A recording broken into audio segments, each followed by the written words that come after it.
Avec Laura Cambeau ce soir. Bonsoir. Bonsoir. Et ce rapport très attendu qui a été publié hier soir, il explique comment pourrait fonctionner un impôt mondial sur les milliardaires. Oui, ce rapport a été commandé par le Brésil qui préside le G20. Le Brésil s'est adressé à un économiste français spécialiste des inégalités, Gabriel Zucman. Alors il fait le bilan, il y a 3000 milliardaires dans le monde.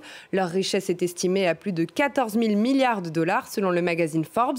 Gabriel Zucman dresse un constat frappant. Ces milliardaires s'acquittent d'un impôt sur le revenu, mais ils ne représentent que 0,3% de leur patrimoine. Et bien pourquoi ? Parce que l'essentiel de leurs revenus ne provient pas de salaires, mais des entreprises qu'ils détiennent et du versement de dividendes. On le sait, les dividendes sont très peu imposés grâce aux techniques d'optimisation fiscale. Alors que propose ce rapport ? Eh bien, il propose d'aller bien plus loin que le 0,3% du patrimoine taxé pour mettre en place une taxation mondiale d'au moins 2%. Écoutez Gabriel Zucman.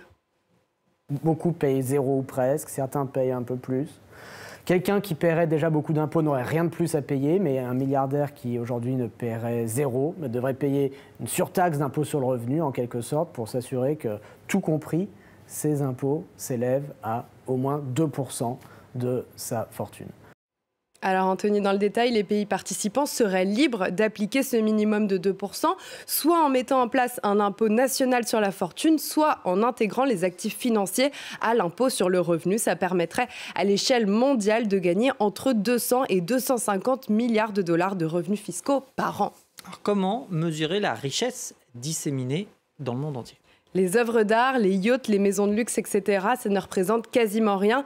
Plus de la moitié de la richesse est dans des actions d'entreprise listées en bourse. Et quand une société est en bourse, elle est obligée de dévoiler les informations qu'elle détient. Il est donc facile de savoir combien chaque milliardaire a. C'est plus compliqué pour l'autre moitié de la richesse qui provient d'actions de sociétés qui ne sont pas cotées. Là, les administrations fiscales devront faire des estimations et mieux communiquer entre elles, selon Gabriel Zucman.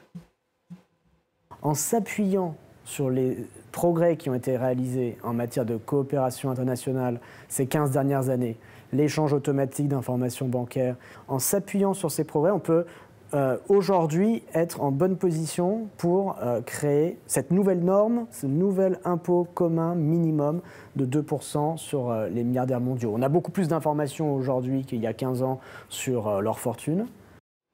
Et selon le rapport Zucman, c'est une question de justice fiscale et sociale. Pourquoi ? Eh bien parce qu'on remarque que la richesse des milliardaires, elle progresse 2 fois plus vite que la richesse moyenne. Et malgré cela, les très grandes fortunes bénéficient d'un privilège fiscal colossal. Gabriel Zucman s'appuie sur un graphique. En abscisse, vous voyez la population de la moins aisée aux milliardaires en ordonnée, le taux d'imposition effectif. Conclusion, en France, selon lui, les milliardaires paient moins que les catégories les moins aisées. Et c'est un phénomène similaire aux États-Unis. Alors, une question, les ultra-riches pourraient-ils déménager pour échapper à une telle fiscalité? Ce risque n'est pas nul, mais il serait largement surestimé, estime ce rapport. Évidemment, plus de pays adopteront cet impôt, moins les milliardaires déménageront. Alors cette idée d'impôt mondial semblait impensable il y a quelques années.